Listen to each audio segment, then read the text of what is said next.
Okay, so this will be a feedback slash critique for Swing. You might already see me on some of the servers. I go by Shazam on the Discords. I am by no means a Tekken professional, right? I'm someone who just enjoys a lot of Tekken, enjoys a lot of Paul, plays a lot of Paul, fights a lot of Paul, etc., etc., etc.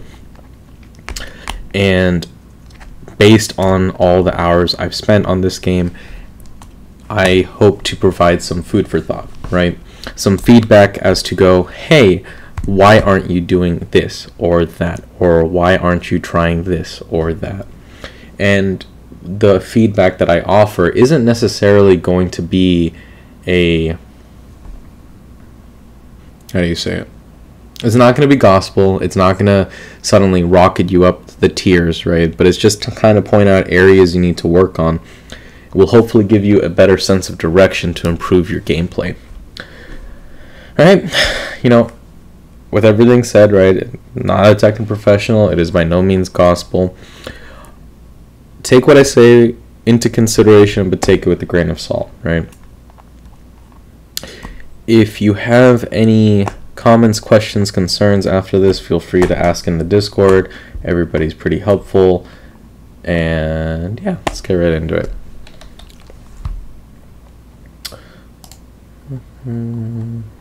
There's frame data bot. There we go. Okay, so I think you talked about this, about like, oh, missing punishment opportunities here. Yeah, there's not really an easy way to go, hey, here's how you successfully have clean punishment besides just doing it, right? And I think we talked a little bit about it, but you have to sort of focus in on what are techniques that you can do to help break your habits, right? Forcibly reminding yourself about that's a launch, right? That's a launch, that's back 1-2, that's back 3, etc., etc. Like just describing the punishes in front of you, just going like, I can launch this, and verbally telling yourself that. Even if you don't successfully launch it or successfully punish it, what matters is that you're reminding yourself that like, hey, in this situation I can do this punish. And that's the goal. You need to constantly be reminding yourself and drill into your memory about these punish situations. You know, everybody learns differently, but for me, that's usually what helps me get down punishes, is just constantly kind of forcing myself to be aware of the situation, that this situation is -12, this situation is -13, 14, 15, etc., etc., etc. Right? Some of the punishes here, I feel like you did the right option. It was just a little bit too slow. So maybe tightening up the execution. Or you also have to consider if you're playing someone with a whack connection and you drop a few frames and miss your punishment due to that, what can you do, right? Like, that's just how it be. I wouldn't worry too much about that. You would just have to find someone with better connections, right? You can't look at a failed punish due to shitty online infrastructure as a failure on your part, or even as part of the game. It's really just kind of like a complete outlier, right? So I would just recommend trying to find people with more stable connections. But anywho, so when you're looking back at your own gameplay, or as you're playing, right, just constantly remind yourself, focusing on the game and the characters you're fighting against, being like, oh, I can do back 1-2 here, I can punish this here, that here, etc., etc., etc. Whoops. Right, all that sort of stuff. And then just constantly remind yourself of those situations. So you can try that option. Another option you can try is take a break, right? If you've been repeatedly doing drills and we'll talk about drills in a second. If you've repeatedly been doing drills and all this other stuff and you're just burning yourself out, that's also not very healthy, right? So try to understand like when you're hitting a limit of like, oh, I am burning myself out on this game. I'm no longer having fun or interested in playing Tekken. That's kind of a sign that I think like you should just take a break, right? And some people will say like, oh, when I take a break, I just forget everything in Tekken. It's like, Yes, that happens, right? Your skills do weaken, like you get a little bit rusty if you don't play for a while. But the value of taking a break is more so, think, your brain is a muscle, right? And think about it if you went to the gym and did any sort of weight training or cardio or whatever else. If you went to the gym every single day and worked out just as worked out very intensely every single day, right? Would you see a lot of progress? Yes, right? You'd probably see some initial rapid results. However, after a certain point, you'd plateau, right? Your body simply would not be able to keep up with that workload, right? And without taking a break, you'll run into issues of, destroying your muscles, destroying all the work you've built up to it, because your body just breaks down from being unable to keep up with that workload. The human being was not designed to constantly be working at this crazy level 24/7, right? Breaks are necessary. Whatever bit of and it's the same thing for your brain, right? Your brain was not designed to be thinking and playing Tekken 24/7, right? So sometimes you just need a break. Whatever rust that you acquire from your break can easily be shaken off with just playing a little bit more, right? The value is coming back with a refreshed perspective, so that way you can look at things a little bit differently. I've done it plenty of times where I took a break from Tekken, came back, and I kind of realized, like, oh, I was looking at this situation completely differently the entire time. I could have been doing this, or I could have been doing that, etc., etc., etc. Right? Lots of things to consider. All right, enough of that tangent. Let's keep going.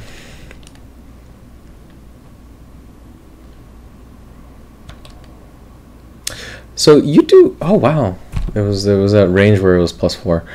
So you do this a lot where you kind of give up your pressure here, right? You get the forward 1+2 and then you backdash, right? Why? Why did you backdash? What was your goal there? What were you hoping to do from the opponent, right? Were you trying to bait a whiff? If you did, right, you successfully baited a whiff, but you didn't whiff punish, so it was pointless. That's something that I feel like is a running theme throughout your gameplay. I think you have a really good foundation set up, right?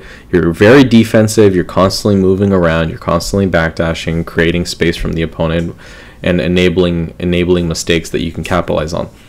But you miss out on a lot of big mistakes, a lot of big whiff punishment opportunities you could be taking advantage of by just not doing anything, right? Like right here, forward 1+2, look at the distance between you and your opponent, right? If they're forced crouch, I mean, Julia's got her bow and arrow, which is pretty scary, I agree, right? Also, yeah, using forward 1+2 is kind of tricky against full crouch characters, which sucks because it's like it is your plus frame, right? Paul doesn't get much of that, but we can talk about that later. You backdash once, you backdash twice, they whiff, but because you did the second backdash, and honestly because you did the first backdash to begin with, when you didn't need to, given the distance between you and your opponent, right, you lose out on your whiff punishment opportunity. So in future situations, the first thing I would recommend is you need to take advantage of your plus frames, right? You need to. Paul doesn't get a lot of those. That's but when he has plus frames, he has the opportunity to go on offense, and he needs to take advantage of that. Otherwise, the opponent just gets away scot-free, and they can't be doing that. He doesn't get a lot of crazy offensive opportunities, right? So when the opponent doesn't really press much, or if they autopilot dick jab after eating Hammer of the Gods, right? That's a sign for you to be like, oh, I can easily take advantage of this with just simple movement into a big whiff punish, right? Just backdash or sidestep into Death Fist, and their greedy challenge on your offense suddenly turns into them eating 40 damage, right? It can be hard to gauge the distance, right? So that's understandable that maybe you're like, oh, well, I'm actually really close to them. Or in the heat of the moment, it was difficult to gauge that you were at a good distance from your opponent.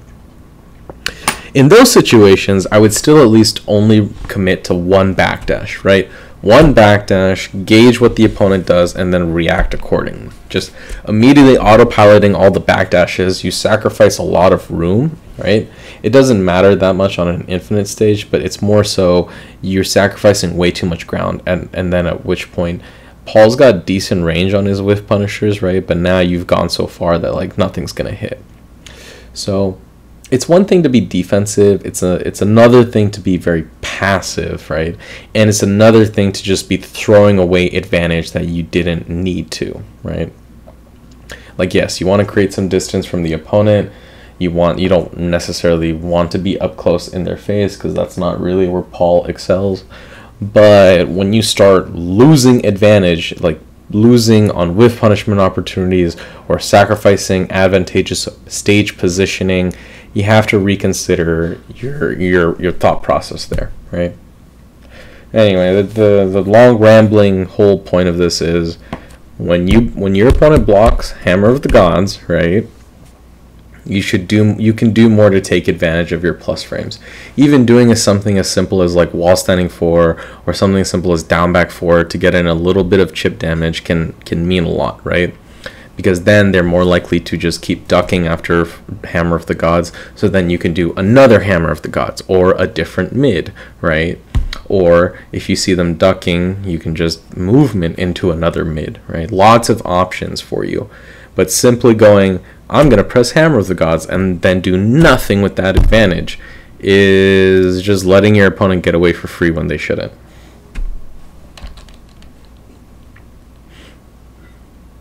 That's another thing, is that like you do a lot of Corsical back 1 and then you just kind of let it go, right? So if your opponent blocks Corsical back 1, a Corsical back 4, right? He's plus, right? It's not neutral, it's not minus on block, but still safe. Paul is straight up +1, right? So, you know, in the grand scheme of things of like plus frame moves that are counter hit launchers, it's not a lot, right? +1's not like a crazy amount. However, you are still positive. It is still your turn, right? And should the opponent try to take back their turn by stealing it, right, they will have to often use a risky move, enabling a punishment opportunity. But, like in this situation, if you don't duck what they're doing and you can't punish them, it's pointless, right? So again, when you have these plus frames, start experimenting more with how to take advantage of it, right? So after Corsical back 4, challenge your opponent with a jab, right? Force them to respect the plus frames after Corsical back 4, or commit to some risking option in order to beat the jab, right? So if you block Corsical back 4 and the Julia or your any opponent just immediately starts ducking, immediately starts trying to like move out of the way and then immediately like challenge the jabs, right? That is in your favor. That is immediately something that you can take advantage of, right? Because the opponent will commit to a bigger option, right? And you can get a punishment opportunity out of that by just having the frame advantage, but then not doing anything with it. Your opponent will just not care, right? Yes, this opponent is obviously very happy to press buttons, like they immediately initiate offense. They block, you don't do anything, you just backdash, they immediately just initiate offense. But they shouldn't be allowed to take back their turn that easily against you, right? They shouldn't, like she's doing, what, forward 3? Is forward 3 really 12 frames? No fucking way.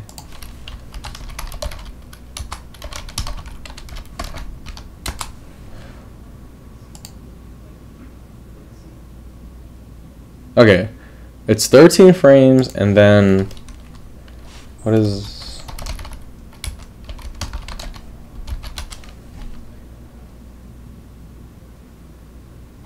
It's a mid? No.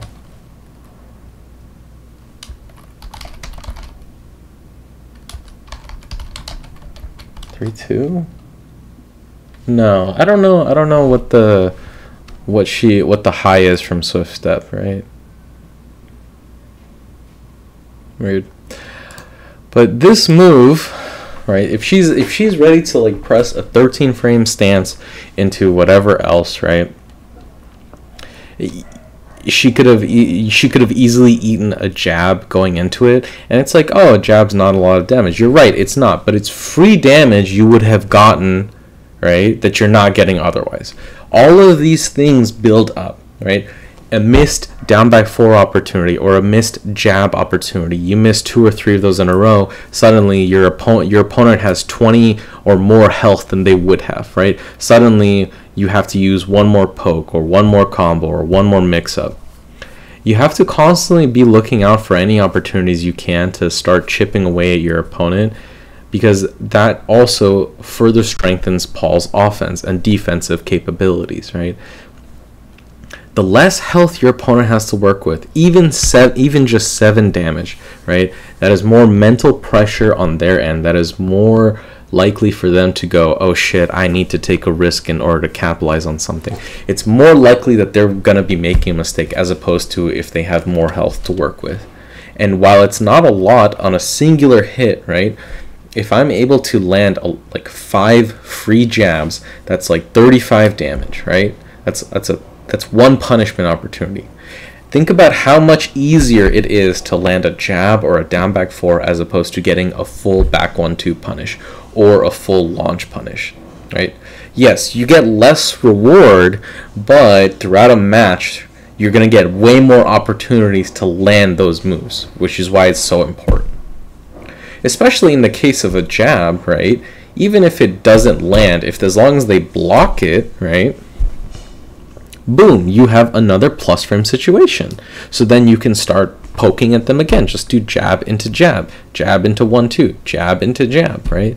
And the opponent will just be sitting there blocking it, right? And it's like, oh, well, they're just blocking it. They're not taking any damage. That's perfectly okay, right? No opponent is good enough to be just sit there and eat jab the entire round, right? This Julia is not going to let you press jab into jab for 47 seconds, right? So this is how you frustrate your opponent.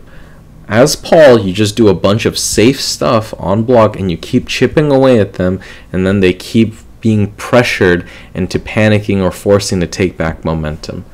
Right, and then on a successful read, you'll get either a solid whiff punish or just any punish, and then put them back into the I'm fighting from a losing position against a defensive character. I have to constantly take risks on offense in order to get back my momentum. Right.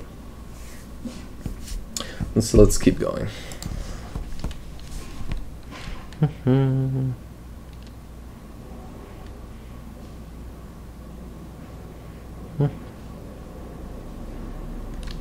What? Wait, does it show your input history? Were you doing core circle back too?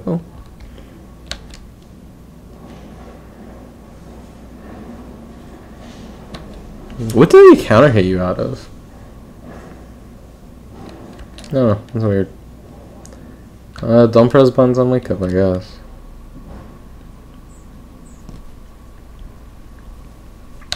That's what I'm talking. Again, we see this again, right? You do 2 backdashes, and then the second one. Well, do you actually? Oh no, right? The second one gives your opponent extra time to initiate their offense, right? Because you're taking more time to recover.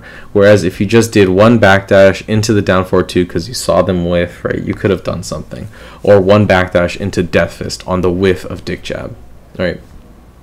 So.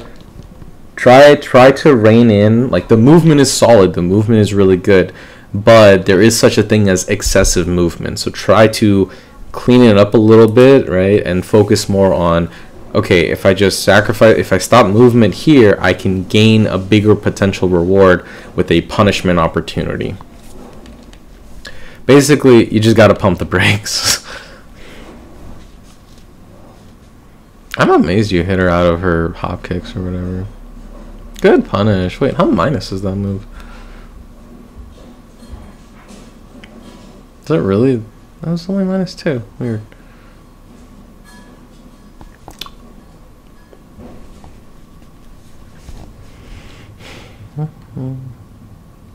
Okay, so here, why did you press quarter circle back 4? Right? What What was the reasoning here? Was it a missed input? Was it something else? Right? You know, just try to keep in mind, if your opponent looks like they're low on the ground, right, especially if they're crouching in that situation, it's very unlikely for core circle back 4 to hit them out of something, even if they're doing a move that's like advancing them towards you.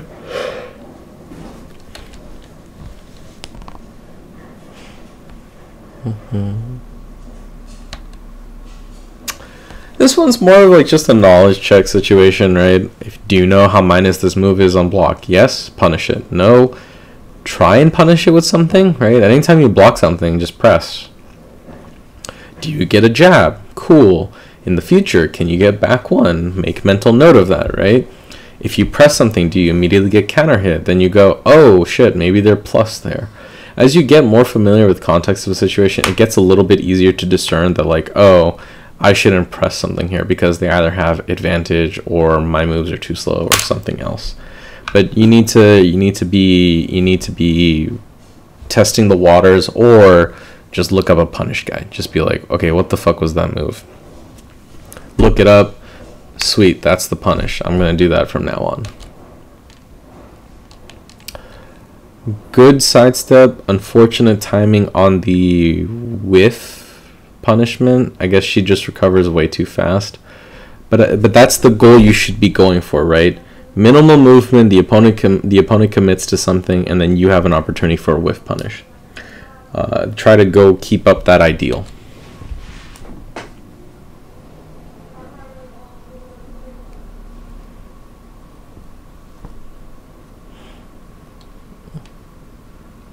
Okay, so you do core circle back 2, right? Why? What is your goal? Okay. At any point, right, throughout this round so far, why would they duck? Right? You did 1, maybe 2 core circle back 4s. But a lot of the times you did a lot more hammer of the gods, right? So I want you to like question it. Why would my opponent duck? Why would I do core circle back 2 there, right?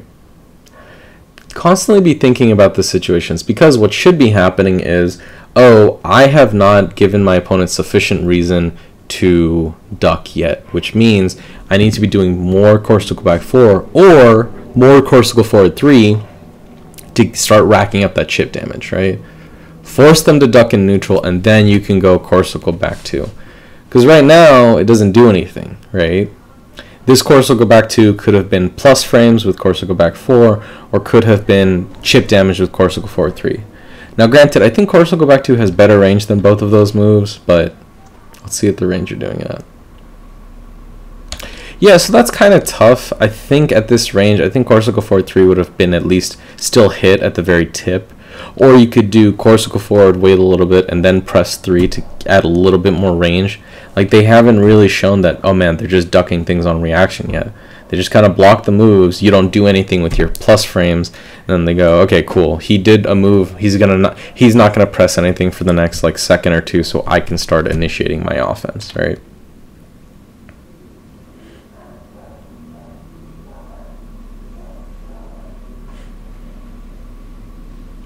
Yeah, don't know. Wait, what did she hit you out of? Why are you pressing the spring kick? Why are you pressing spring kick?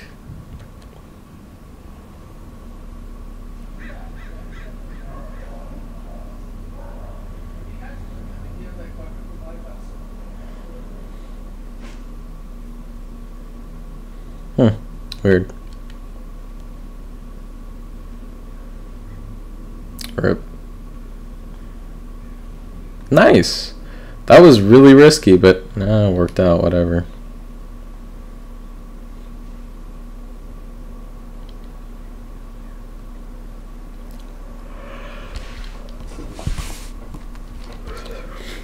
I'll talk about this later.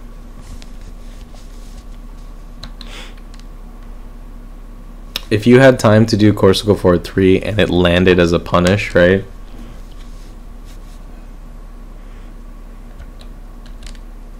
Maybe the punish is from. Okay, so you got a punish here. I don't know. I feel like you had enough time to do down forward 2 there, but whatever. Let's keep going. Her slash kick's only +2? That's so funny. Wait, +4, what the fuck is that? Yeah, I gotta wonder, like, okay, so what's going on here, right? Like, you successfully block bow and arrow, and you press 3, but you don't even, like, finish the string, even though you did it previously. Yeah, I don't know what's going on there. I don't really have any advice here. I think you should just start, you know, looking inward, being like, okay, why is this happening? Why am I doing this? And try to isolate that reason and try to chip away at that.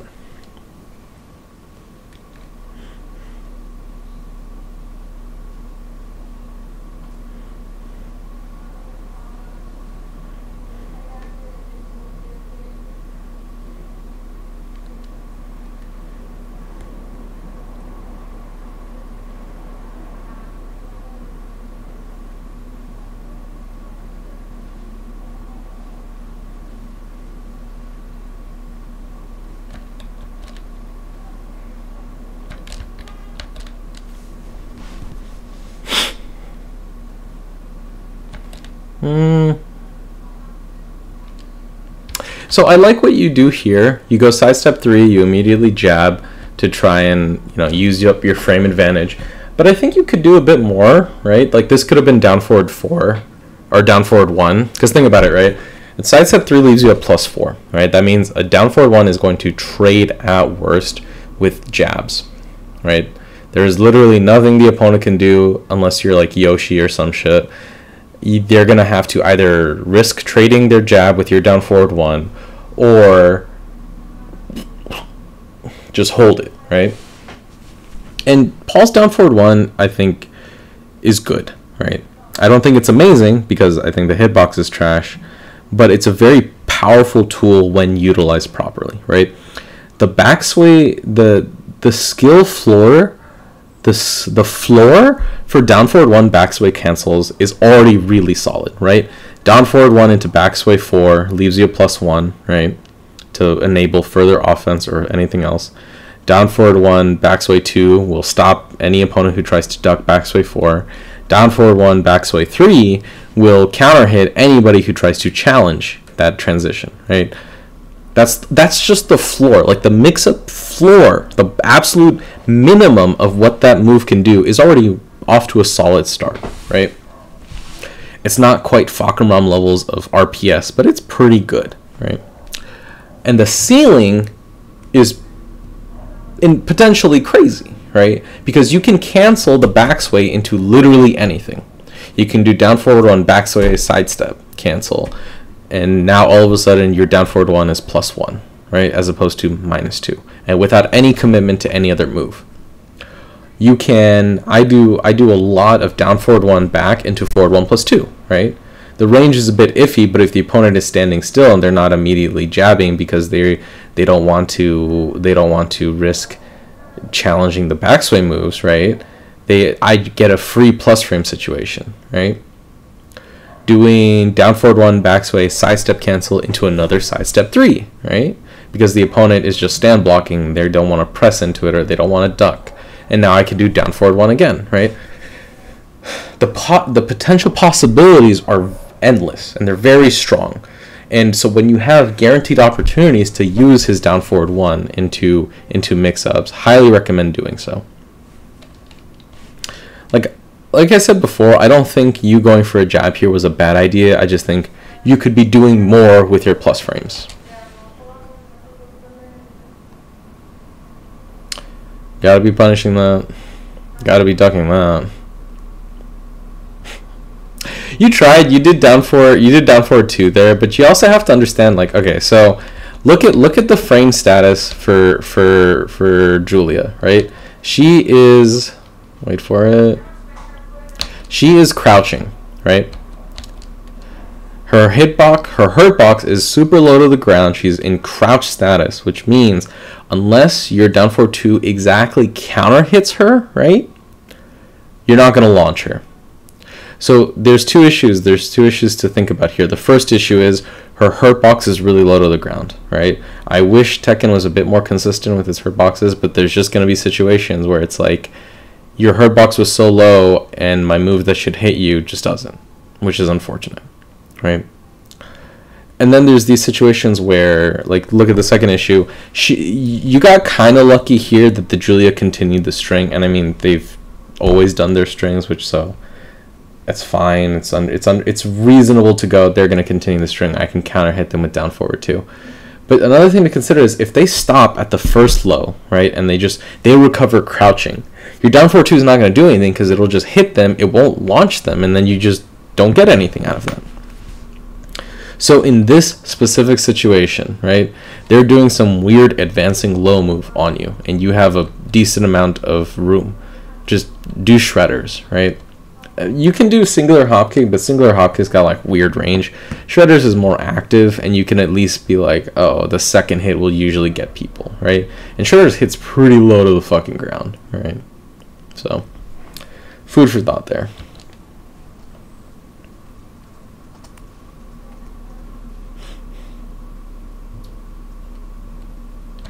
See, this is the risk of of just doing cross chop all the time, right? Just small movement from the Julia, and now you have your back against them, and it's like, okay, it's not the worst. They were a little bit slow on the dash up, so they weren't able to get you, but it's like, why the constant spring kick or why the constant cross chop, right? It's such a heavy commitment move for.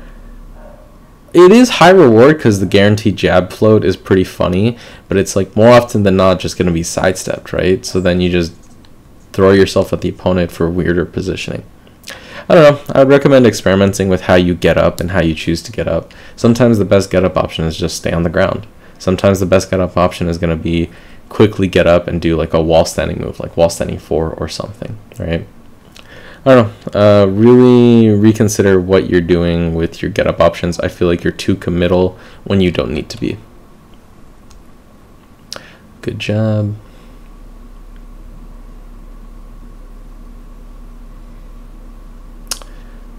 I mean, it worked, so.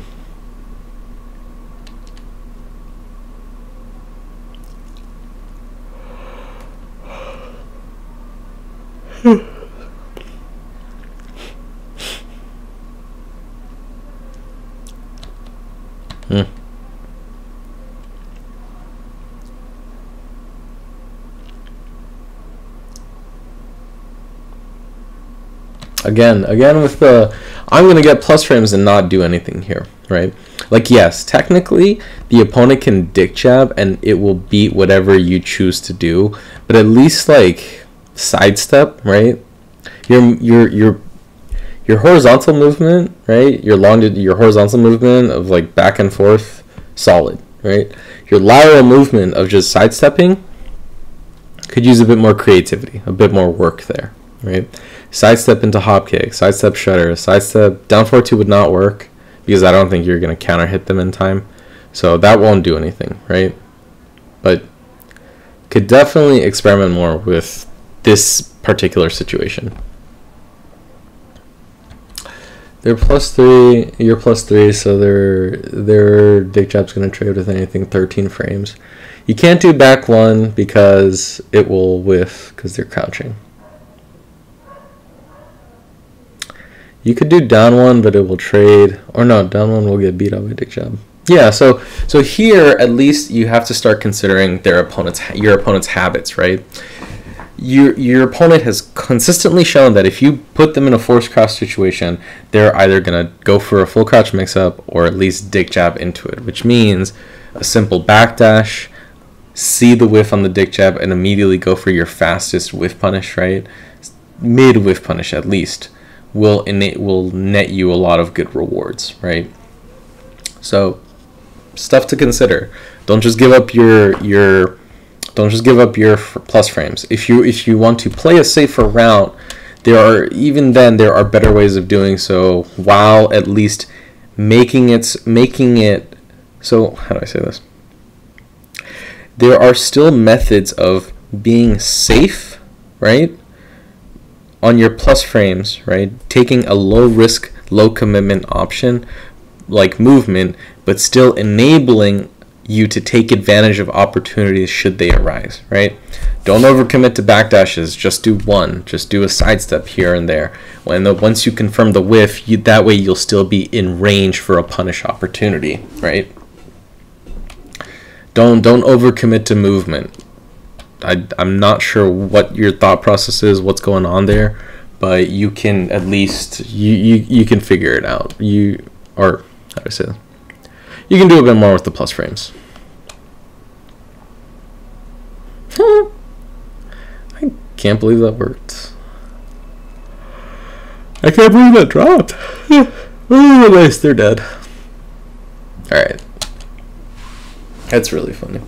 Okay, so neutral, punishment / matchup knowledge combo / Oki, personal opinion stuff. Neutral. I feel like your foundation is really solid. I don't really have any complaints to say. Right. The one complaint I would have, in addition to the ones I've already talked about, is that you just seem very focused on big Tekken, right? You use a lot of big Tekken moves. What do I mean by that, right? You're using a lot of your power tools, all of your backsway moves, all of your corsical forward moves, hammer of the gods, stuff like that are typically 15 frames or slower, that aren't necessarily seen as pokes, right? Corsical forward 3 is for sure a poke, right? But look at something like hammer of the gods, forward 1+2. Would you honestly consider that a poke, or would you consider that a pressure tool? Compare that to something what is universally considered a poke, something like a jab or a down forward 1, right? What would you say between a jab or down forward 1 versus forward 1+2? What would you say is a poke, right? So when I talk about small Tekken, I'm saying you need to better incorporate your faster, less commitment, small Tekken moves, right? Okay, when I'm defining something, I shouldn't use the word in there. But basically, jabs, down forward 1, down back 4. Corsical forward 3 is still a poke, although I wouldn't say it's like a small Tekken move. But that idea of like faster moves to enable more opportunities, right? Think about how in a round, right? Think about it. How many times do you realistically think you'll be able to press for forward 1+2 or corsical back 4, right? Compared to how many times you will be able to press jab, right? Think about it, right? Obviously, a jab is not a counter hit launcher or counter hit knockdown, right? So obviously the reward is a lot less, but it's about how often you can press the move, right? So every opportunity that you press a jab, as long as you make sure it's on hit or on block, right, you'll have an opportunity. Whereas, yes, while you do have better situations on hit and block with moves like forward 1+2 or corsical back 4, you're simply not going to have the freedom to press those buttons as much. Or ideally you shouldn't, but it really depends on the opponent, right? So utilizing those moves a lot more will open up a lot of opportunities. And it's the same thing with something like down back 4. Down back 4 can do a lot to disrupt the opponent's pressure. It can be very annoying very quickly, very easily. If you don't use down back 4 and the opponent never has to second guess their pressure, you're not going to have a good time as Paul, right? Yes, Paul has good punishment, he has a lot of good panic tools, but one of his best moves for panic tools is literally down back 4, just generic ass down back 4. It cannot be understated or can't be overstated, whatever. It's very hard to understate how good of an option just having a fast high crush low is from standing, right?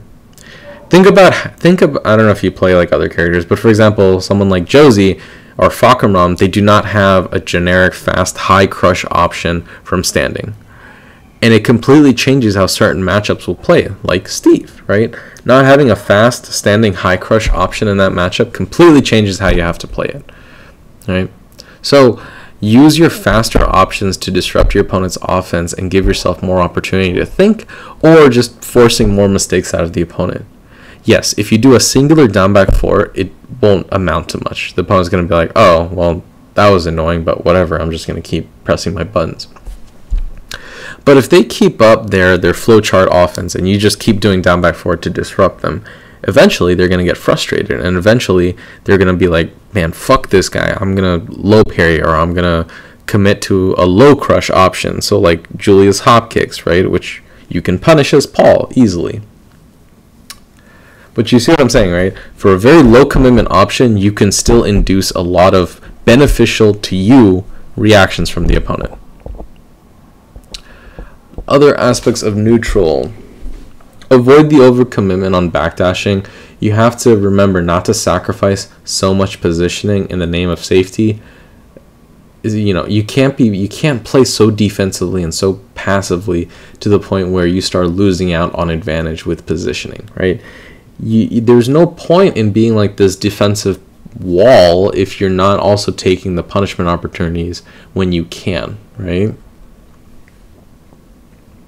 That is the benefit of Paul. He gets to be this defensive powerhouse while also having solid punishment for any little mistake the opponent does, right? So you need to make sure you're capitalizing on that when you can. Other aspects of neutral. There's probably more I could go into, but like it's whatever. The Julia wasn't really showing that like, oh, you need to start going into more advanced layers. This mix-up's not working, right? This is just kind of whatever. Punishment / matchup knowledge. Not going to talk about punishment opportunities. You saw them on the screen. Look up a Julia punish guide and start grinding away. Practice it, labbing it in training, and focus on your punishment from there. Other opponent matchup knowledge, right? Start, when you can, right? Obviously, it's not easy to download an opponent in 6 or 5 to 6 rounds, but you have to start recognizing some habits from your opponent, right? Start recognizing what is their immediate response when I press Corsica back 4, when I press forward 1+2, right? What do they immediately do? How can you take advantage of it? If they immediately dig jab every single time, movement into punish, right? Always be aware of opportunities that your opponent is showing you on screen. Hey, I have this habit. And that you should look at that and go, wow, they have this habit. I'm gonna take advantage of that. Right. Combos / Oki. There wasn't really that much Oki to talk about. I felt like that was okay. Combos, you dropped a lot of combos. There's not much to really say there besides like practice tightening up execution, right? Mash it out if you have to. You can't just be losing out on damage like that. Actually, let me see.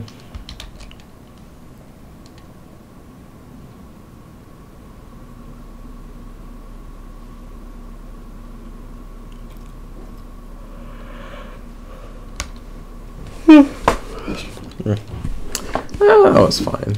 I don't know, I feel like your Oki's fine. Maybe with walls could have been a bit more. Yeah, that's fine.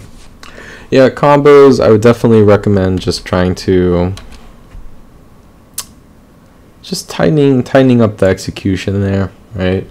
The drops are unfortunate and they will cost you, right? Every drop is less, it's more every combo drop is more opportunities for the opponent to get away with making mistakes, which you can't afford right now at this life deficit you got going on.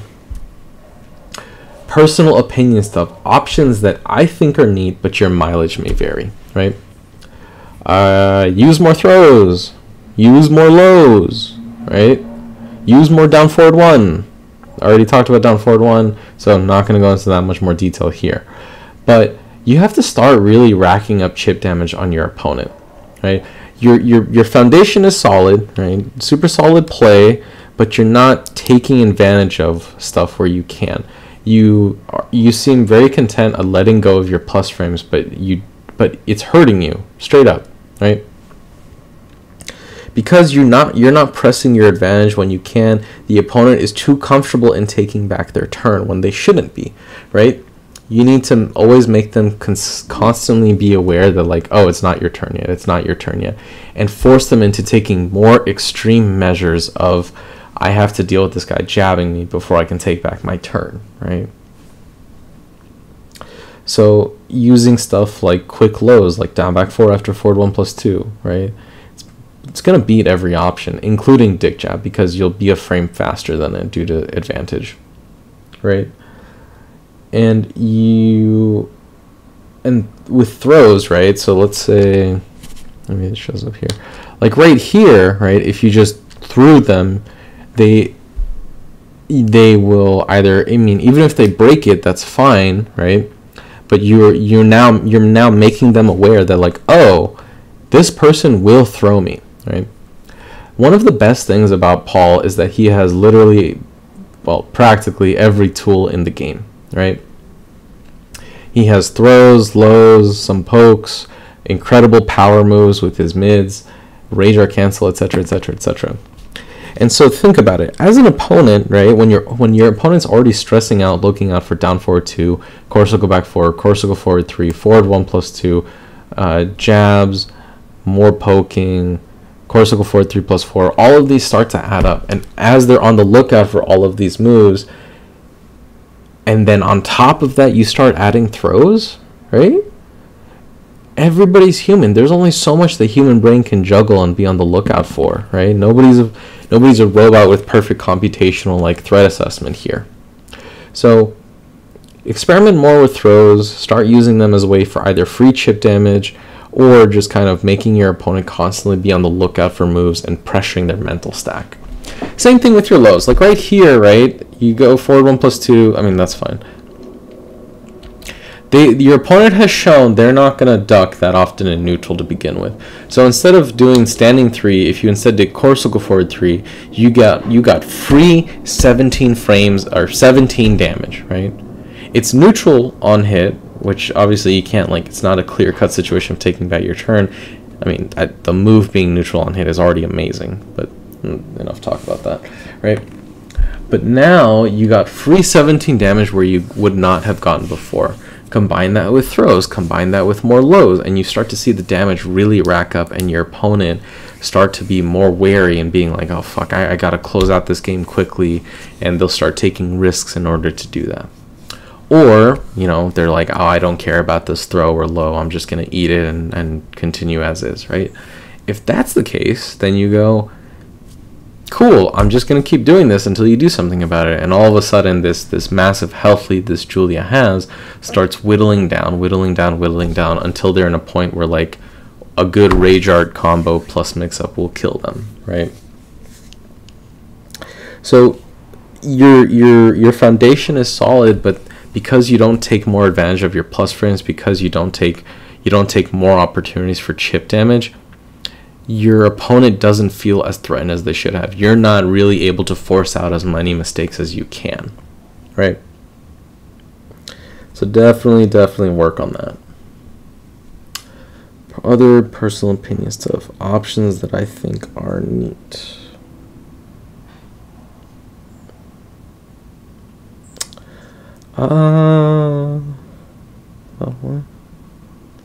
Nothing else comes to mind. I think the thing you really want to focus on is, like, how do I diversify my poking? How do I, you know, use my jabs a little bit better? How do I use down back for a little bit better? How do I utilize my plus frames more, right? And all of that in order to constantly overwhelm your opponent with a barrage of offense and techniques, right? Even if they break the throw, the fact that they're now going to be on the lookout for it is more than enough. That's all you want. You just want them. You don't need the throws to be successful. You don't need to make it a core aspect of your gameplay. You just need to remind them that, like, hey, these still exist. If you're sleeping at the wheel, I will annihilate you. Actually, now that I've said that, I'm like wondering why wasn't the Julia abusing mad axes a lot more. Whatever, I'm not going to complain. Okay, so I've talked a lot, basically gone over everything that I wanted to, right? Rambled on for way too long. If you have any questions, comments, concerns, let me know. Did anything not make any sense? Was anything kind of like, I don't understand this point, or I think this point is stupid? Let me know, right? As always more than open for feedback. And if you have any questions, feel free to ask in the Discord. People are super chill, always ready and willing to help out when they can, right? There might be some delay in between time and responses, so give people some time. But definitely, you know, reach out, right? Always open for dialogue. All right, man. Take care. Stay safe.